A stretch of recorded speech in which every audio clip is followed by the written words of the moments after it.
अस्सलाम वालेकुम and welcome again to my YouTube channel. हमने ग्रेड 12 बायोलॉजी शुरू की है। नेशनल बुक फाउंडेशन या फेडरल बोर्ड बायोलॉजी का जो कोर्स है वो मैं फॉलो कर रहा हूँ। चैप्टर नंबर 2 तक हम पहुँच गए हैं। चैप्टर नंबर 2 आप लोगों का है सर्कुलेशन या सर्कुलेटरी सिस्टम ऑफ मैन। इसमें ये हमारा लेक्चर नंबर 3 या 4 होगा। सो लेक्चर नंबर 1 में हमने स्ट्रक्चर ऑफ ह्यूमन हार्ट के हवाले से डिस्कशन की है। इसके बाद हमने डिस्कशन की है फ्लो ऑफ ब्लड के हवाले से। तीसरा जो लेक्चर आप लोगों ने डिस्कस किया है उसमें हम लोगों ने हार्ट बीट या कार्डियक साइकिल डिस्कस किया है। हमारा अभी का जो टॉपिक होगा इस लेक्चर में हमने conducting system of the heart के बारे में डिस्कस करना है। Conducting system of the heart क्या होता है, कैसे स्ट्रक्चर होता है एंड सो ऑन। मेरे मुताबिक लॉन्ग क्वेश्चन के लिए ये आइडियल क्वेश्चन बन रहा है। इसका जो साइज है, इसका जो लेंथ है, इसमें डायग्राम भी इंक्लूडेड है, तो इससे एक लॉन्ग क्वेश्चन बन सकता है। इसको आप लोगों ने अच्छे प्रिपेयर करना है, ये बोर्ड के पेपर में आ सकता है। Conducting system of the heart में हम क्या डिस्कस करेंगे, आप लोग 1 मिनट के लिए यहाँ पर इसी पेज पे इंट्रोडक्शन सुन ले। सपोज करते हैं फॉर वाइल, कंसिडर करते हैं फॉर वाइल के एक पर्सन है, उस पर्सन का सर्जरी हो रही है, ओपन हार्ट सर्जरी आप लोग उसको कंसिडर कर ले। जब हम इस पर्सन के बॉडी से हार्ट आइसोलेट करते हैं, इसका मतलब हो गया कि न्यूरॉन का कनेक्शन ब्रेन के साथ ख़त्म कर देते हैं, फिर भी ये हार्ट आप लोग डिस्कस कर ले कि ये बीट कर रहा होता है। सो क्वेश्चन ये है कि हमने बॉडी से हार्ट को आइसोलेट कर दिया है, कंसिडर करते हैं फॉर वाइल इसको ट्रांसप्लांट कर रहे हैं इस पर्सन में, तो ये बीट कैसे कर रहा है? इसका तो कनेक्शन न्यूरॉन्स के साथ या ब्रेन के साथ खत्म हो गया है। ये मेजर क्वेश्चन है। याद रखना है आप लोगों ने, ये इस वजह से होता है क्योंकि हार्ट अपना बीट खुद कंट्रोल कर रहा होता है। हार्ट अपना बीट न्यूरॉन्स की मदद से या ब्रेन की मदद से नहीं कंट्रोल कर रहा होता, बल्कि ये स्पॉन्टेनियसली खुद बहुत कंट्रोल कर रहा होता है। हार्ट के अंदर वो सेटअप जो कि इस पूरे के पूरे बीट को कंट्रोल करता है, उसको हम बोलते हैं conducting system of the heart. So इस लेक्चर में हमने यही डिस्कस करना है कि ये बीट कैसे कंट्रोल कर रहा है, बीट कहाँ से इनिशिएट होता है, कौन कौन से इसके कंपोनेंट्स हैं जो कि इस बीट को कंट्रोल करने के लिए रिस्पॉन्सिबल होते हैं। इंटरेस्टिंग टॉपिक है, तो आप लोग और से ज़रा सुन ले, समझ आ जाएगी। सबसे पहला पॉइंट मैंने यहाँ पर नोट्स में लिखा है कि the heart has a special ability to continue beating if it is removed from body for a short time।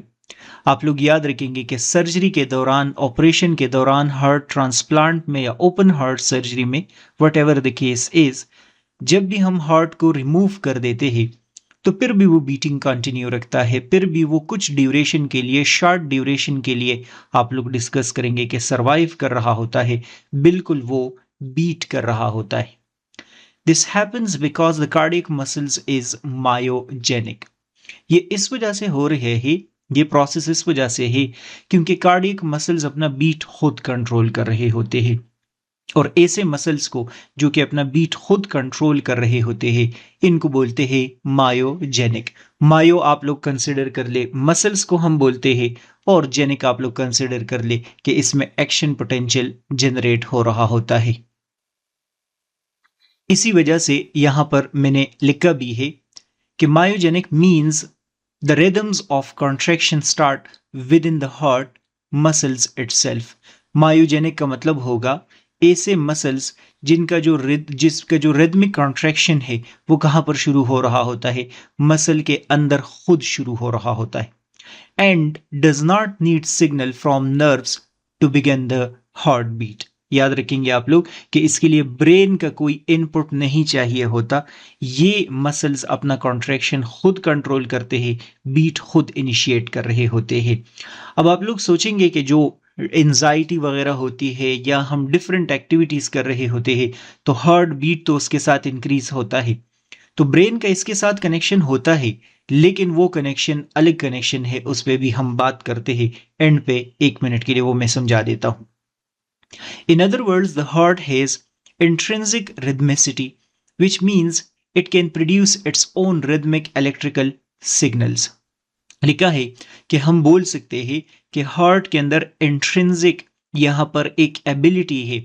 इस एबिलिटी की मदद से वो अपना बीट क्या कर रहे होते हैं, कंट्रोल करते हैं, इलेक्ट्रिकल एक्टिविटी वहां पर कंट्रोल कर रहे होते हैं। These signal starts in the heart and spread through it so that the chambers contract in the correct order.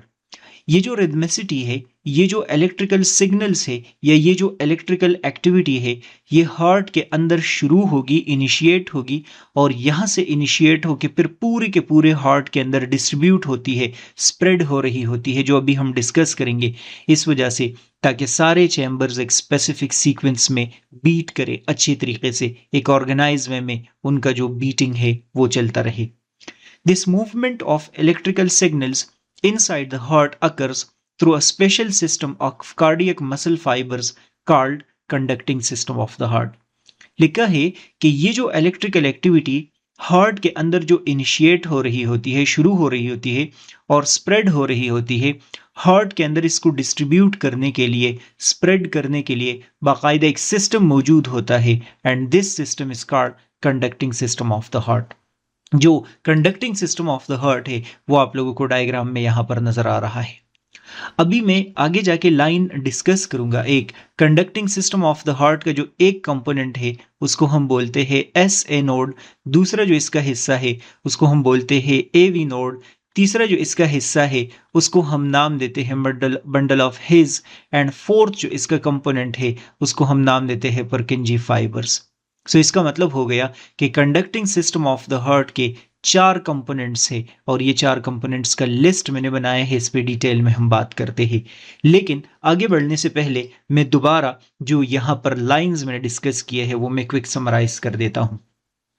तो सबसे पहला पॉइंट मैंने आपको ये बताया है कि हमारा जो हार्ट है, जब भी हम सर्जरी, ऑपरेशन या ट्रांसप्लांट के दौरान बॉडी से आइसोलेट करते हैं वो फिर भी कुछ ड्यूरेशन के लिए बीट कर रहा होता है। ये इस वजह से है क्योंकि हार्ट के जो मसल्स है वो मायोजेनिक है। मायोजेनिक मसल्स ऐसे मसल्स को बोलते हैं जिसमें इलेक्ट्रिकल एक्टिविटी खुद जनरेट हो रही होती है। ऐसे मसल्स को बोलते हैं जिसका जो कॉन्ट्रैक्शन है वो खुद इनिशिएट होके खुद ही कंट्रोल हो रहा होता है। आप लोग डिस्कस करेंगे कि ये जो इलेक्ट्रिकल एक्टिविटी है ये हार्ट के एक स्पेसिफिक पार्ट में शुरू हो जाएगी, इनिशिएट हो जाएगी और यहाँ से ये इलेक्ट्रिकल एक्टिविटी हार्ट के पूरे चैम्बर्स के अंदर स्प्रेड होना शुरू हो जाएगी, डिस्ट्रीब्यूट होना शुरू हो जाएगी। हार्ट का वो कंपोनेंट या वो हिस्सा जहां पर ये इलेक्ट्रिकल एक्टिविटी इनिशिएट हो रही है और पूरे हार्ट के अंदर डिस्ट्रीब्यूट हो रही है उसको हम बोलते हैं conducting system of the heart. These fibers are modified cardiac muscles that are connected with each other and coordinate the contraction of different parts of the heart. अगर इनकेस आपसे पूछता है कोई कि conducting system of the heart के जो चार components आप बता रहे हैं ये असल में क्या चीज़ें हैं, तो आप बोलेंगे कि ये असल में कार्डियक मसल सेल्स है लेकिन मॉडिफाइड है, स्पेशलाइज्ड है। आप बोल सकते हैं कि ये बाकायदा मसल सेल्स है लेकिन ये स्पेशलाइज्ड हो गए हैं और इनका जो काम है, इनका काम सिर्फ और सिर्फ क्या करना है, कॉन्ट्रैक्शन को कंट्रोल करना है, मैसेजेस को डिस्ट्रीब्यूट करना है या इलेक्ट्रिकल एक्टिविटी को पूरे हार्ट के मसल्स तक क्या करना है, पहुंचाना है। Because of this system, the atria and ventricle do not contract randomly.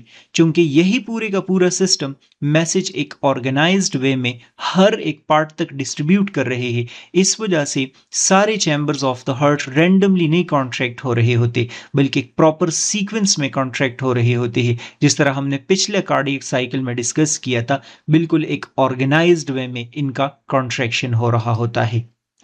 The main parts of conducting system of the heart are sinoatrial node, जिसमें से एक को हम बोलते हैं SA नोड, एट्रियोवेंट्रिकुलर नोड, दूसरे को हम बोलते हैं AV नोड, एट्रियोवेंट्रिकुलर फाइबर्स या बंडल जिसको हम बोलते हैं bundle of his and myofibril scar परकिंजी fibres. ये जो आप लोगों को नजर आ रहे हैं ये चार conducting system of the heart के क्या है, डिफरेंट पार्ट्स होते हैं। अब हमें तो ये आइडिया हो गया है कि हार्ट अपना बीट खुद कंट्रोल कर रहा है, उसके लिए conducting system of the heart है, ये असल में स्पेशलाइज्ड कार्डियक सेल्स होते हैं और इसका काम है मैसेज को हार्ट में डिस्ट्रीब्यूट करना। ये कैसे बीट को कंट्रोल करते हैं, आगे बढ़ते हैं और इसको समझ लेते हैं, अंडरस्टैंड कर लेते हैं। The SA node या sinoatrial node is a small group of specialized cardiac muscle cells. So first point आप लोगों को ये पता होना चाहिए कि SA node का जो फुल फॉर्म है वो है sinoatrial node।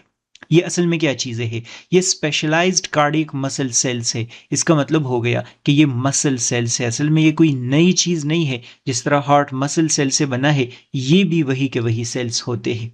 ये डायग्राम के अंदर आप लोगों को नजर आ रहा है एस ए नोड। ये जो छोटा सा वाइट सा पार्ट है, मैं इसको रेड बना देता हूं। This one you need to remember is S A node. It is located in upper wall of the right atrium. ये एमसीक्यूज में आएगा। आप लोगों को पता होना चाहिए कि एस ए नोड का लोकेशन क्या है। तो आप लोग देख ले, ये पोर्शन आपको राइट एट्रियम नजर आ रहा है। इस राइट एट्रियम के अपर वॉल में अगर आप लोग नोटिस करेंगे तो यहां पर आपको एस ए नोड नजर आएगा, close to the place where vena cava enter the atrium. So यहाँ पर superior vena cava and inferior vena cava इस रीजन में एंटर होते हैं। जहां पर ये एंटर हो रहे हैं उसी रीजन में आप लोग डिस्कस करेंगे कि एस ए नोड मौजूद होगा। These cells form a small network or plexus of cardiac muscles tissue. दोबारा बता रहे हैं कि एस ए नोड असल में क्या है? ये एक plexus of cardiac muscle tissue है। दूसरे अल्फाज में आप लोग बोले कि bundle of cardiac muscle tissue है, एक ग्रुप ऑफ कार्डियक मसल्स है। ये आप लोग डिस्कस कर सकते हैं। मायोकार्डियम जिसको आप लोग बोलते हैं, वही है। The SA node developed from a structure called sinus venosus during early development of the heart and later become part of the atrial wall. याद रखना है आप लोगों ने कि जब हमारी डेवलपमेंट हो रही होती है या एवोल्यूशनरी पॉइंट ऑफ व्यू से देखा जाए तो साइनस वेनोसिस हार्ट का एक चैम्बर होता है। साइनस वेनोसिस आप लोगों ने फ्रॉग के हार्ट में स्पेशली डिस्कस किया होगा। ये आप लोग बोलेंगे कि वही साइनस वेनोसिस है, वो चेंज हो जाता है और वो क्या बना देता है? वो एस ए नोड बना देता है। नॉर्मली आप लोग पढ़ते हैं कि हार्ट और फ्रॉग के हार्ट के 5 चैम्बर्स होते हैं। उसमें से एक चैम्बर को हम साइनस वेनोसिस बोलते हैं और दूसरे को हम ट्रंकस आर्टरियोसिस बोलते हैं। सो यहाँ पर साइनस वेनोसिस आप समझे कि हमारे हार्ट में मॉडिफाई हो गया, चेंज हो गया और उसने क्या बना दिया? उसने एस ए नोड बना दिया। यही से अब एक्टिविटी कंट्रोल हो रही होती है। Because of its origin, it is called sinoatrial node. चूंकि ये साइनस वेनोसिस से बना है तो इस वजह से यहाँ पर लफ्ज आता है साइनो और ये एट्रियम में पाया जाता है, राइट एट्रियम में लोकेटेड है, तो इस वजह से इसको हम बोलते हैं एट्रियल। तो पूरा नाम क्या हो जाएगा? साइनोएट्रियल नोड हो जाएगा, या दूसरे अल्फाज में हम बोलेंगे कि ये एस ए नोड होता है। The SA node is very important because it produces electrical impulses more frequently than any other part of the heart. याद रखना है आप लोगों ने कि इलेक्ट्रिकल एक्टिविटी जो हार्ट में इनिशिएट होती है या डिस्ट्रीब्यूट होती है वो एस ए नोड में भी, एवी नोड में भी, बंडल ऑफ हिज में भी, परकिंजी फाइबर सब में इनिशिएट हो रही होती है। लेकिन एस ए नोड सबसे ज्यादा जरूरी है, सबसे ज्यादा इंपॉर्टेंट है। क्यों इंपॉर्टेंट है? क्योंकि यहाँ पर जो इलेक्ट्रिकल एक्टिविटी इनिशिएट होती है, सिग्नल्स जो यहाँ पर इनिशिएट होते हैं वो ज्यादा फास्ट है और उसकी वजह से पूरे के पूरे हार्ट का बीट कंट्रोल हो रहा होता है। ऑल्दो अगर इनकेस इस एस ए नोड की डेथ अगर हो जाए तो somehow AV node and remaining part भी इनिशिएट कर रहे होते हैं, लेकिन वो बहुत ज्यादा स्लो होता है। वो सिग्नल वो हार्ट के सर्वाइवल के लिए काफी नहीं होगा, इनफ नहीं होगा। All cardiac muscle cells can produce electrical signals on their own, but the SA node produce them faster than the rest, so it control the rhythm of the heart. जिस तरह मैंने आप लोगों को बताया कि सारे पार्ट्स के अंदर इलेक्ट्रिकल एक्टिविटी इनिशिएट हो रही होती है, लेकिन इन तमाम का जो इफेक्ट है वो इनफ नहीं है। Most of the time S A node he heart के बीट को कंट्रोल कर रहा होता है। यही आप लोग कंसिडर करेंगे कि पूरे के पूरे पार्ट्स को कंट्रोल करता है। For this reason S A node is called pacemaker of the heart. ये बहुत फेमस एमसीक्यूज है। एस ए नोड को हम pacemaker of the heart इस वजह से बोलते हैं क्योंकि ये कदम मेकर ऑफ द हार्ट है। यही तो बीट को कंट्रोल करता है। एक्टिविटी ज्यादा हो गई तो बीट ज्यादा होगा, एक्टिविटी कम हो गई तो बीट कम होगा, एक्टिविटी खत्म हो गई तो बीट देयर आर चांसेस के खत्म हो जाएगा कुछ ड्यूरेशन बाद।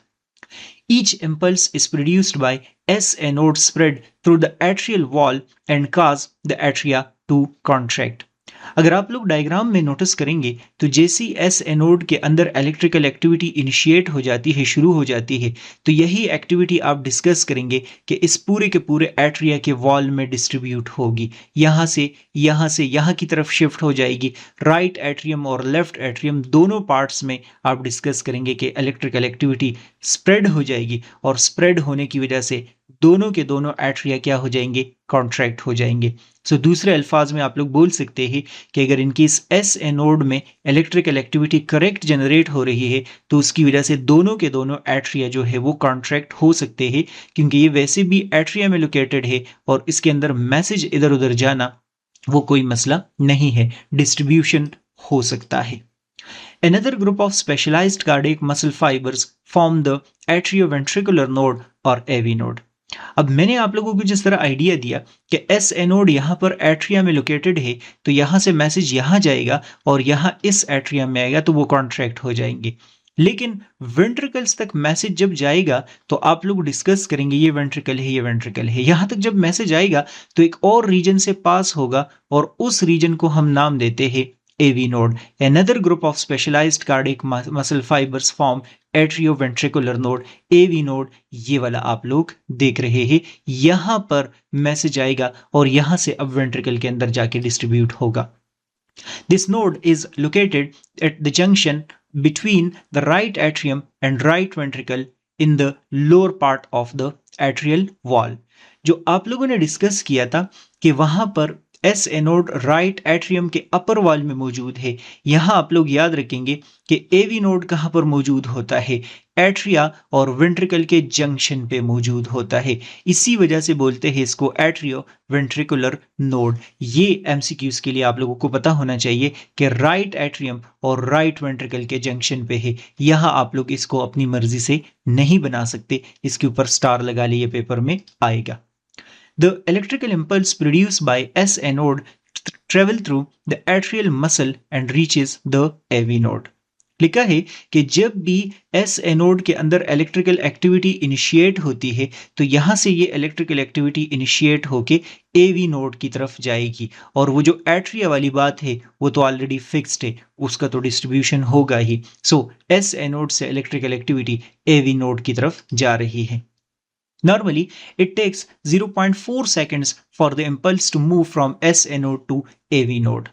ये बात आप लोगों ने याद रखनी है कि इम्पल्स जब एस एनोड से एवी नोड की तरफ जा रहा होता है, इलेक्ट्रिकल एक्टिविटी एस एनोड से एवी नोड की तरफ जब जा रहा होता है तो इसमें 0.04 सेकंड्स ड्यूरेशन चाहिए होता है। इसका मतलब मैसेज यहाँ से अगर यहाँ तक पहुँचाना है तो 0.04 सेकंड्स का ड्यूरेशन चाहिए होगा। ये एक छोटा सा डिले इसमें आ रहा होता है। From AV node, the impulse is passed to the strand of specialized muscle fibers called the atrioventricular bundle, also known as bundle of His.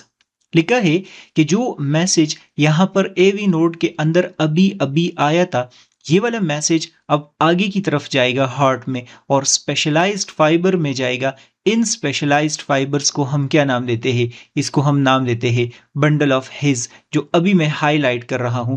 ये दो फाइबर्स आप लोग देख रहे हैं, एट्रियो वेंट्रिकुलर बंडल हम इसको नाम देते हैं, या इसको हम बोलते हैं बंडल ऑफ हिज, HIZ आप लोग इसको क्या करेंगे?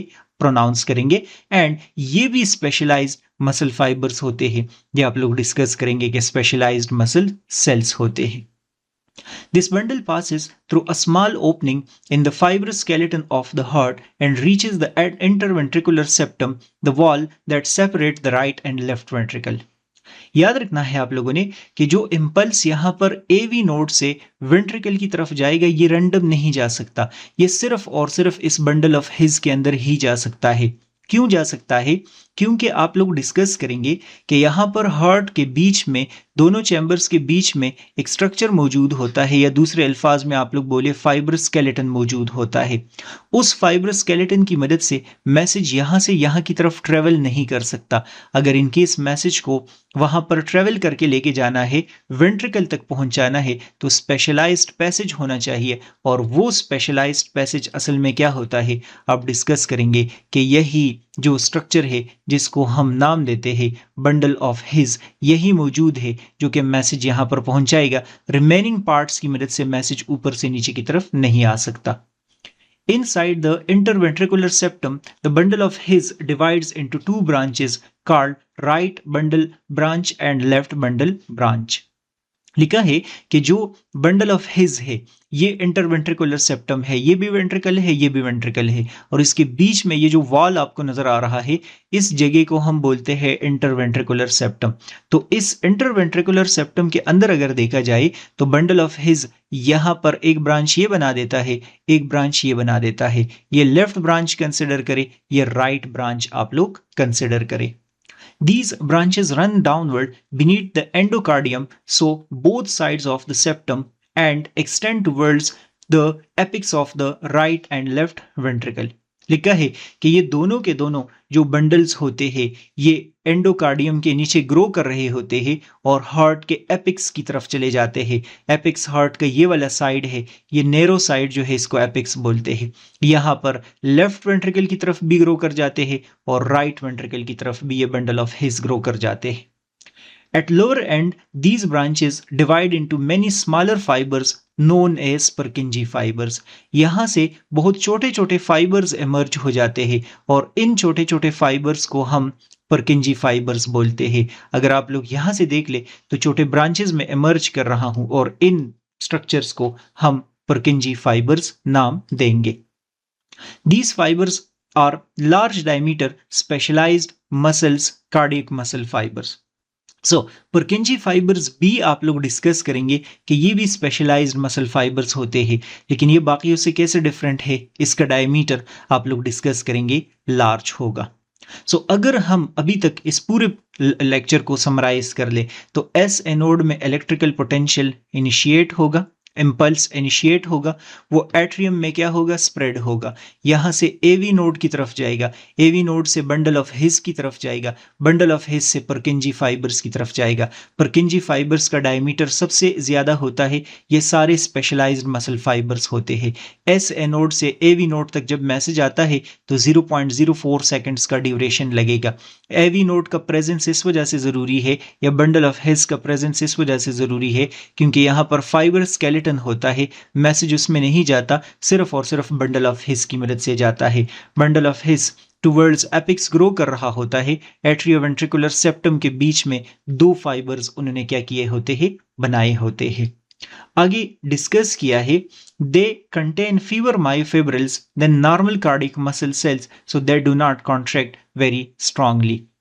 Purkinje फाइबर्स की बात कर रहे हैं कि यहाँ पर मायोफिब्रिल्स कम होते हैं। जिस तरह आप लोग मसल का स्ट्रक्चर डिस्कस कर चुके हैं, जो कॉन्ट्रैक्शन के लिए फाइबर जरूरी होते हैं, थिक फिलामेंट और थिन फिलामेंट जरूरी होते हैं, वो यहाँ पर कम है। इस वजह से इनका जो कॉन्ट्रैक्शन है वो स्ट्रांग नहीं होगा। वो इस वजह से their main function is to rapidly conduct impulse to the ventricular muscle, क्योंकि इसका जो काम है वो कॉन्ट्रैक्शन नहीं है, इसका काम है मैसेज को पूरे के पूरे वेंट्रिकल्स के अंदर हर जगह पहुंचाना, हर एक पार्ट तक मैसेज क्या करना, डिस्ट्रीब्यूट करना। ये आप लोग डिस्कस करेंगे ये किसका फंक्शन होता है, Purkinje फाइबर्स का फंक्शन होता है।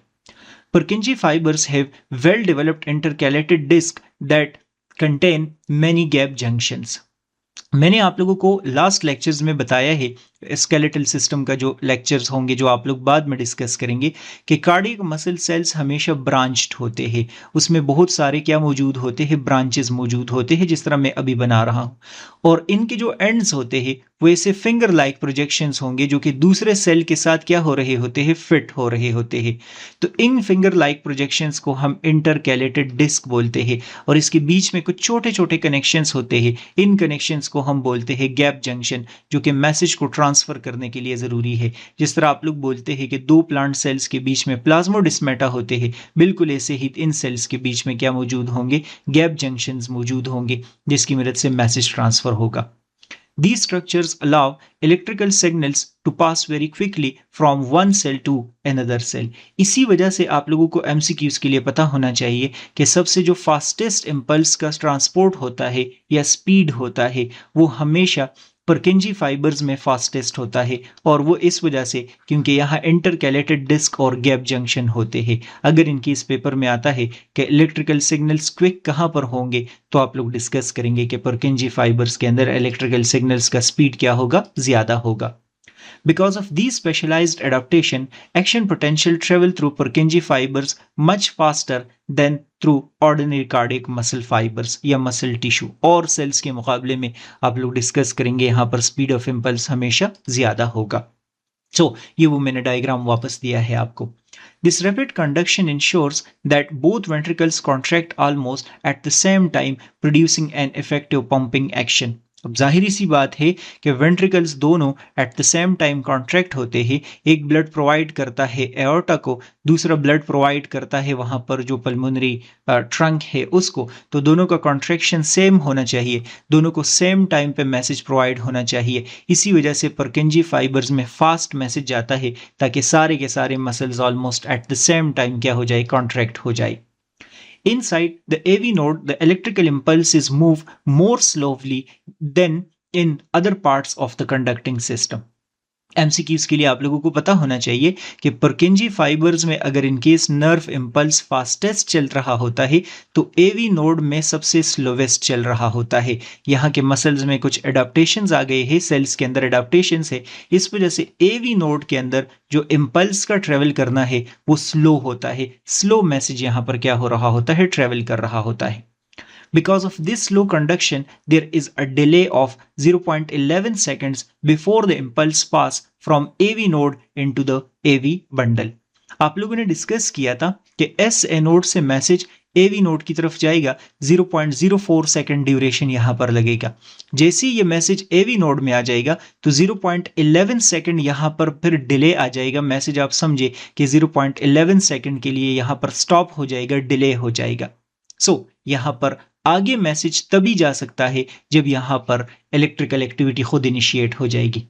When we add the earlier 0.4 second taken to reach the AV node, ये वाले 0.4 सेकंड अगर इनकेस हम काउंट कर दे, the total delay become 0.15 seconds.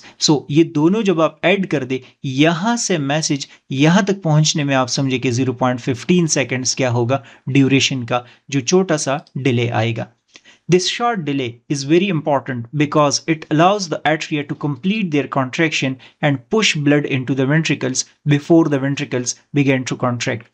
ये अगर इनकेस आप लोग डिस्कशन कर चुके हैं, कार्डियक साइकिल वाला मेरा लेक्चर पढ़ चुके हैं, तो ये डिले आना इस वजह से ज़रूरी है ये मैसेज का, क्योंकि अगर इनकेस ये डिले नहीं आएगा तो फिर दोनों सिमल्टेनियसली कॉन्ट्रैक्ट होंगे। तो सबसे पहले एट्रिया को कॉन्ट्रैक्ट होना चाहिए, उसके बाद आप बोलेंगे कि वेंट्रिकल्स को कॉन्ट्रैक्ट होना चाहिए, तभी ये छोटा सा डिले आ रहा होता है। ये बात ज़रूरी है। आगे डिस्कस किया है कि in this way the conducting system ensures that the atria contract first and the ventricles contract afterward which keep the pumping of blood through heart, smooth and efficient. सबसे पहले एट्रिया कॉन्ट्रैक्ट होंगे और उसके बाद ventricles दोनों के दोनों contract होंगे और इम्पल्स जो है वो इसी अंदाज में चलता रहेगा। टॉपिक बहुत ही आसान सा है, लेकिन जब बुक से रीड करने पे बात आती है तो फिर मुश्किल हो जाता है। और मैं तकरीबन बुक के सेंटेंसेस ही ऑलमोस्ट कुछ मैंने चेंज कर दिए है, वही समझा रहा हूँ। अगर इनकेस आपने इसको डेप्थ में समझना है, कंसेप्ट्स पिक करने हैं, एमसीक्यूज वगैरह, तो आप लोग मेरी ऑनलाइन क्लासेस भी ज्वाइन कर सकते हैं और उसमें भी आप लोग मेरे से क्वेश्चन वगैरह डिस्कशन कर सकते हैं। वो थोड़े से ज़्यादा डिटेल में होते हैं, मैं समझता हूँ वो ज़्यादा अच्छे होते हैं। बस बाकी आप लोग लाइक, सब्सक्राइब, शेयर ज़रूर कर ले, नेक्स्ट वीडियो लेक्चर भी देख ले। गुड बाय, अल्लाह हाफिज़।